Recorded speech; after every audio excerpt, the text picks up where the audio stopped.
দুনিয়াতে দুটি হাদিস গ্রন্থ আছে, একটা হলো সহিহ বুখারী আর একটা হলো সহিহ মুসলিম।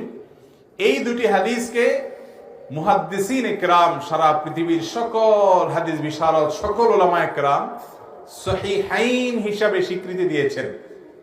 যদিও সহিহ এটা একটা ক্যাটাগরির, যে ক্যাটাগরির কিতাবে গ্রন্থে মুহাদ্দিস সব বিশুদ্ধ হাদিস আনার পণ করেছেন সেগুলোকেই সহিহ বলে।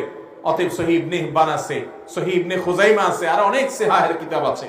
কিন্তু বুখারী এবং মুসলিমের পরে সারা দুনিয়ার উলামা ইকরাম একমত যে এই দুই কিতাবে যত হাদিস আছে এগুলো সবগুলো বিশুদ্ধতার সর্বোচ্চ মানদণ্ডে উত্তীর্ণ এবং বিশুদ্ধ। এগুলোর কোন হাদিসের ব্যাপারে অশুদ্ধতা নিয়ে কোনো প্রশ্ন সংশয় পৃথিবীর মুহাদ্দিসদের মধ্যে নাই। কথা কি বুঝাতে পারছি?